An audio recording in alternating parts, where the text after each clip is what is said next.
paz do Senhor, irmãos e amigos da Escola Bíblica Dominical. É um prazer estarmos mais uma vez reunidos para juntos estudarmos a lição de número 5, Zorobabel, recomeça a construção do templo. O nosso textual encontra-se no livro de Ageu, capítulo 2, versículo 10 a 18.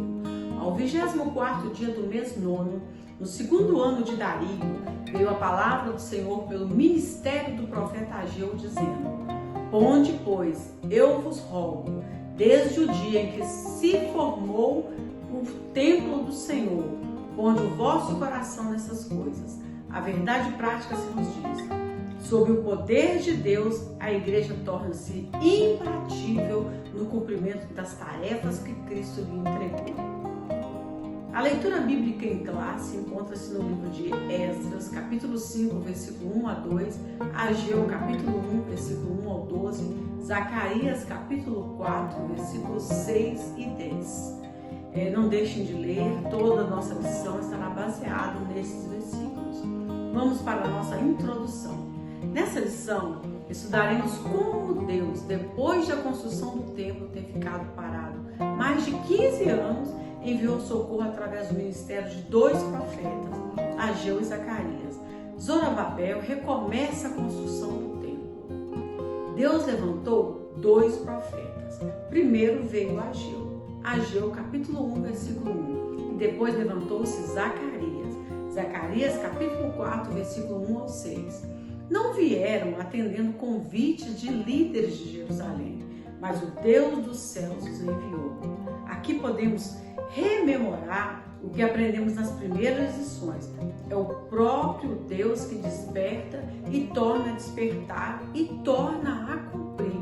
Ou seja, quando voltamos às lições anteriores, percebemos que a obra ficou parada por cerca de mais ou menos 16 anos. Os judeus ficaram acomodados por todos esses anos. Deus então envia os profetas Ageu e Zacarias para recomeçar a obra do zero. É o próprio Deus quem anima e reanima, quem começa e recomeça qualquer obra. O próprio Deus, é Ele quem nos põe a trabalhar. Então, todas as vezes que estamos ativos, temos que dar graças a Deus, pois é Ele quem nos coloca de pé. Deus suscita os profetas Ageu e Zacarias. Assim, os dois líderes criaram coragem e o povo também foi renovado pelo impacto da mensagem. Então Zorobabel ordenou que todos imediatamente voltassem à construção e começassem a edificar a casa. A palavra de Deus, que é viva e eficaz, recupera a vitalidade para a obra. Observem a mensagem. Começaram a edificar a casa. É Deus quem dá vitalidade para que possamos recomeçar sempre. Se de repente alguém está sentindo falta dessa vivacidade que vem de Deus, precisa buscar, porque Ele tem e é Ele quem dá essa vivacidade para a nossa vida. O impulso espiritual dado pelos profetas continuou dominando os construtores até a conclusão da construção. E acabou-se esta casa. Está lá em Esdras, capítulo 6, versículo 15. Que grande bênção! O despertamento dado por Deus ao rei Ciro propagou-se e agora, com a ajuda dos profetas, foi renovado e levado a resultados gloriosos. Toda honra e glória sejam somente ao Senhor. Aqui me lembro de Isaías 55, versículo 11, que fala melhor do que qualquer comentário. Assim será a minha palavra. A palavra que sair da minha boca, ela não voltará para mim vazia. Antes fará o que me apraz e prosperará naquilo que a enviei. Não tem comentário melhor do que este. E Deus confirma isso nessa situação vivida pelos judeus, comandada por Zorobabel e estimulados poderosamente por Ageu e Zacarias. Vamos para o ponto 2. O ministério profético, uma prova da manifestação de Deus.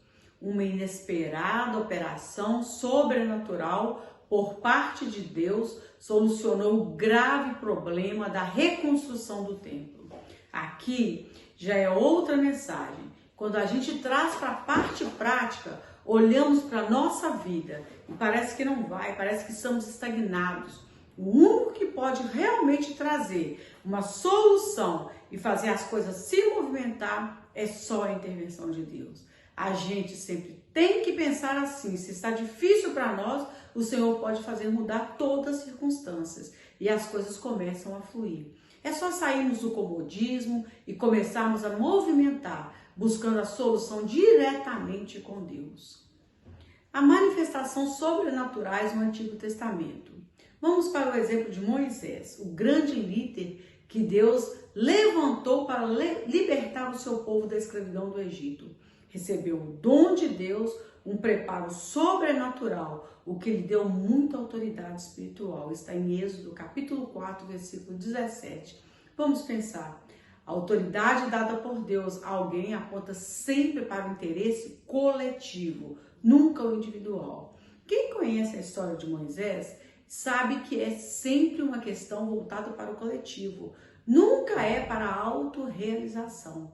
Deus ajuda a cada um, mas não é no sentido de carreira solo, e sim fazer juntos, onde todos estamos no mesmo patamar. O lugar mais alto sempre pertence a Deus.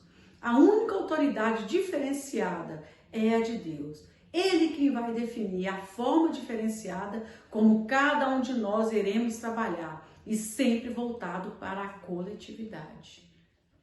Manifestações sobrenaturais no Novo Testamento.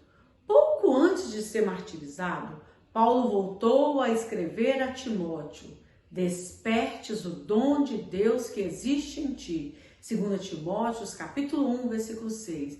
Este trecho indica que nós precisamos colocar a nossa vida em movimento para que os talentos que Deus nos dá se manifestem. É interessante essa expressão: despertes o dom de Deus que existe em você. Desperte, ou seja, a parte dada por Deus, o dom está nele, porque foi ele quem deu. Mas o despertar no sentido de colocar em movimento, sou eu e você quem precisamos fazer a nossa parte. Tem muitos que, por causa do isolamento social e a pandemia que estamos vivendo, acabou a vida espiritual. Acabou a relação com Deus no sentido de estar fazendo a sua obra. Claro que precisamos ser responsáveis no sentido de obedecer às autoridades sanitárias, mas nada nos impede de continuar a serviço de Deus. Observe, despertar não precisa ficar parado, isolados, travados, pausado e não conseguir reagir mais, porque já vinha vivendo em decadência espiritual. E com a pandemia, a pessoa se isolou completamente das coisas de Deus. E é hora de despertar, porque você vai ao mercado, vai à feira, vai ao trabalho e vai a vários lugares. E só para estar a serviço de Deus que você não pode ir? Precisamos e necessitamos seguir em frente para a glória de Deus. Cuidado para não sermos engolidos pela ação do inimigo e o esfriamento espiritual. O profeta na dispensação do Antigo Testamento. O profeta, além de transmitir a mensagem de Deus para o povo, era consultado pelo povo acerca de assuntos espirituais e até mesmo acerca de assuntos materiais. Aqui, o exemplo é a própria atuação de Ageu e Zacarias. Temos o próprio exemplo dos dois profetas. É o que se manifesta aqui, não temos que discutir, não deve se contemplar a atuação dos profetas. O profeta na dispensação do Novo Testamento. Ter alguém o dom de profecia não significa que seja profeta. O termo profeta designa quem tem o ministério de profeta. Esse ministério de profeta é o ministério da palavra, para o qual o ministro recebeu de Deus uma preparação especial do espírito profético. Aqui é de grande importância entender que seja um ou outro, o objetivo é o mesmo: a demonstração, exortação, ânimo, consolação e edificação do povo de Deus, conforme Atos capítulo 3, versículo 12 ao 26 e 1 Coríntios capítulo 14, versículo 3. O importante no sentido prático para a gente é para onde aponta. Assim como apontou para os judeus a atuação de Ageu e Zacarias, a animando o povo para recomeçar. Vamos lá, gente, o Senhor é conosco. Ele falou que a obra vai continuar. A mesma coisa acontece hoje. Seja uma profecia dada por alguém usado por um dom, seja profecia como ministério, aquele que anuncia a palavra e a interpreta para o povo, os dois têm um objetivo só: exortar o povo a prosseguir em frente em nome de Jesus. Então, no sentido prático, tem a mesma validade. Isto é o que importa. Vamos para o ponto 3. O ministério do profeta à luz da Bíblia. O profeta exerce a função ministerial determinada por Deus. Ninguém toma para si essa honra senão o que é chamado por Deus, conforme é escrito em Hebreus, capítulo 5, versículo 4. Concluímos dizendo: é hora de despertarmos. Estamos em tempos de crise, mas nosso Deus é o mesmo. Vamos trabalhar enquanto é dia, pois a noite vem quando não mais poderemos trabalhar. Deus abençoe a cada lar, a cada família e até a nossa próxima aula.